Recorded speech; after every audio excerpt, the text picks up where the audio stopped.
सुप्रभात विद्यार्थियों। आज कक्षा 12 और पाठ नंबर 11 बाजार दर्शन। और बाजार दर्शन किसने लिखा था? जयेंद्र कुमार ने। विद्यार्थियों, बाजार दर्शन के कई भाग मैंने यूट्यूब पे अपलोड कर दिए हैं। मुझे उम्मीद है कि आपने सभी भागों को देखा होगा। आज इस वीडियो में हम अंतिम जो 3 बिंदु है समास के, उसको मैं आपको विस्तार से समझाने का प्रयास करूंगा। इसी के साथ ये पाठ जो है वो आज यहाँ समाप्त हो जाएगा।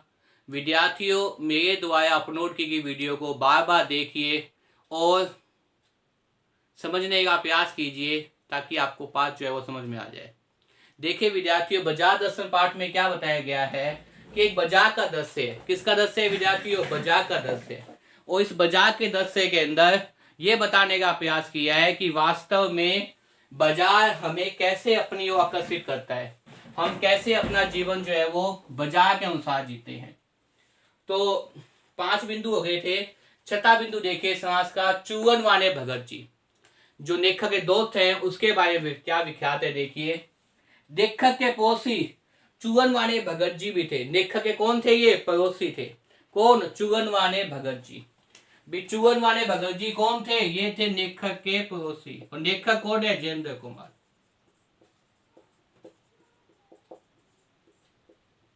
लेखक के पड़ोसी कौन है? अपने चूवन वाले भगत जी। लेखक के पड़ोसी चूवन वाले भगत जी के बारे में भी पाठ में बताया गया है कि वास्तव में क्या चीज है, उनके क्या विचारधारा थी। देखिए, वे चूवन बेचते थे। चूवन वाले भगत जी, तो नाम ही पता है कि वे क्या बेचते थे? चूवन। वे क्या बेचते थे? चूवन। साथ साथ में याद कर लीजिए कि भगत जी क्या बेचते थे? चूवन बेचते थे। उनका चूवन प्रसिद्ध है। वे नित्य समय पर चूवन की पेटी देकर निकलते।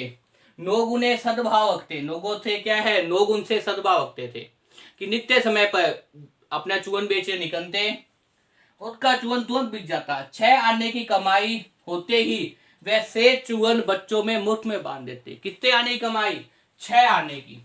उनका क्या विचार था कि जैसे ही 6 आने की कमाई हुई, बाकी चूवन जो है वो बच्चों का देते थे, फ्री में देते थे। बाकी बचा हुआ चूवन बच्चों को दे देते, बच्चों को देते।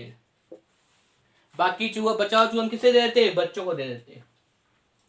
उनका चूवन टूट भी जाता। 6 आने की कमाई होते ही, चूवन वालों का क्या नियम था कि 6 आने की कमाई होते ही, 6 आने का मतलब आप पैसों से भी जो है वो व्यापार किया जाता है। तो 6 आने की, कितने आने की भाई? 6 आने की कमाई होते ही वो अपना काम बंद कर देते और बाकी बचा हुआ क्या है? चूवन बच्चों को मुफ्त बांध देते। बाजार का जादू उन पर प्रभाव नहीं डालता। बाजार का जादू क्या था कि आप और जरा नाप कमाए, आप और ज्यादा कमाई गए, लेकिन बाजार का जादू चूवन भगत जी पे क्या है? प्रभाव नहीं डालता था। पैसा उनसे प्रार्थना करता कि मुझे अपनी जेब में आने दो, किंतु वह निर्दयता से, कठोरता से उसका निवेदन खुटवा देते। पैसा उनसे प्रार्थना करता कि मुझे आप जेब में आने दो। अगर आप चूवन बच्चों को मुफ्त में नहीं बांध दोगे तो बच्चे चूवन आपसे लेंगे, आपकी ज्यादा कमाई होगी। लेकिन वह कठोरता के द्वारा, निडरता के द्वारा उस पैसे की, उस मुनाफे को मना कर देते। वे नियम से चूवन बनाते, बेचते, उनको उतना ही कमाते जितना उनको जरूरत होती। वे नियम से चूवन बनाते, उसे बेचते, लेकिन कमाई उतनी ही करते जितनी उनकी आवश्यकता होती। आवश्यकता से बढ़कर कभी भी चूवन वाले भगत जी ने कमाई नहीं की। भगत जी बाजार से नित्य सामान खरीदते और बाजार में सबसे हंसते बोलते। भगत जी नित्य बाजार जाते, सामान खरीदते, हंसते बोलते, लेकिन सामान उतना ही खरीदते जितनी आवश्यकता। वह सारा वहां आंख खोल कर चलते। बाजार में अनेक फैंसी स्टोर मिलते। बाजार में जादू चलता, सबको देख के आगे बढ़ते। परसाई वाले दुकान पे रुकते, काना नमक और जिया खरीदते। इसके बाद चांदनी चौक बाजार इनके लिए क्या था? शून्य हो जाता। क्या करते भगत जी? पंसाई वाले दुकान से क्या खरीदते भाई? काना नमक खरीदते। पंसाई वाले दुकान से, परसाई वाली दुकान को रुकते, काना नमक और जिया खरीदते। परसाई वाली दुकान से क्या खरीदते भाई? काना नमक और जिया। क्या खरीदते से? काना नमक और जिया। जो किसके लिए चाहिए? उन्हें चूरन बनाने के लिए चाहिए। बाकी चांदनी चौक का बजा उनके लिए शून्य था। तो ऐसे ही व्यक्ति को उदाहरण दे रहे लेखक जिन पे बजा का जादू नहीं चलता, क्योंकि वो अपनी आवश्यकता के अनुसार जीवन जीते, ना ज्यादा कमाई करने का लालच और ना ही जिंदगी तनाव में होती। विद्यार्थियों, मुझे उम्मीद है आपको छठा बिंदु समझ में आ गया होगा। आगे देखिए सातवां बिंदु, पैसे की व्यंग्य ताकत। पैसे की व्यंग्य ताकत चुभने वाली होती है। पैदल चलने वाले के पास गुजरती हुई धूल उठाती मोटर उस पे व्यंग्य करती है, तेरे पास तो मोटर नहीं, तेरे पास तो कार नहीं। आप बाजार में पैदल चल रहे हैं तो कार आप पे क्या करेगी, व्यंग्य करेगी, अरे तेरे पास तो कार ही नहीं है, तू ऐसी पैदल चल रहा है। वह सोचता है मैं भागा हूं, नहीं तो किसी मोटर वाले के घर जन्म क्यों नहीं लेता। वो व्यक्ति सोचता है मैं तो भागा हूं, नहीं तो मैं किसी कार वाले कोठी वाले घर पे जन्म लेता। तो आज मेरे पास क्या होती, कार होती।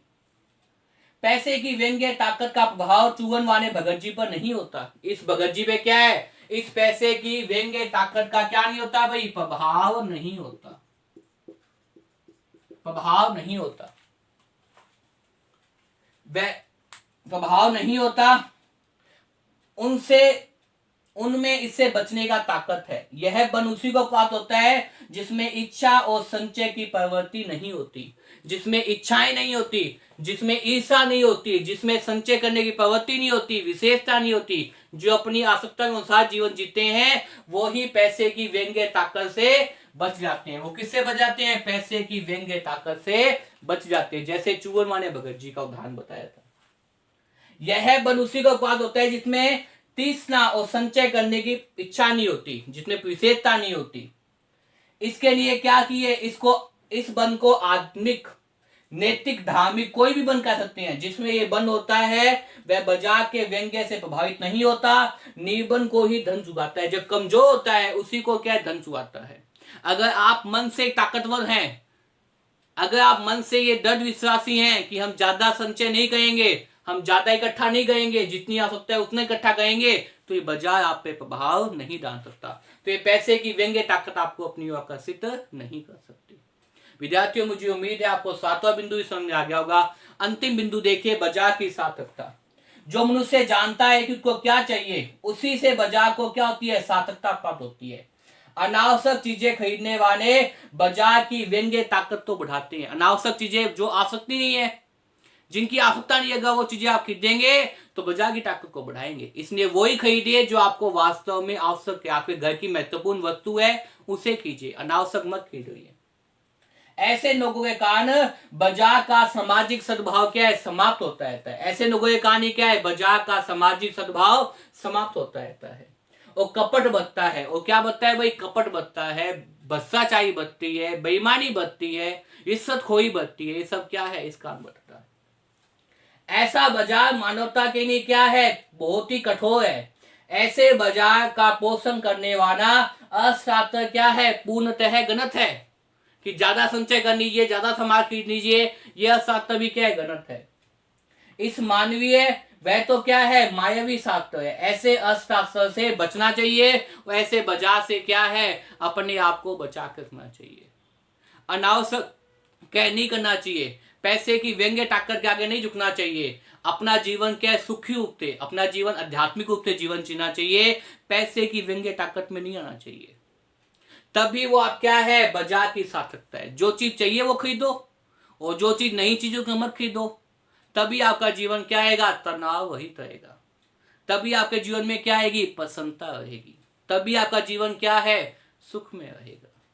तो विद्यार्थियों, मुझे उम्मीद है कि इस वीडियो को देखने के बाद में आपको ये अंतिम 3 बिंदु कौन कौन से, चुगन वाले भगत जी, पैसे की व्यंग्य ताकत और बाजार की सार्थकता भी समझ में आगे हो गया।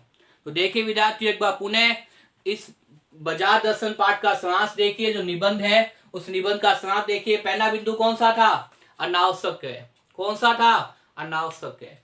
दूसरा, पैसे की पावर। कौन सा, पैसे की पावर।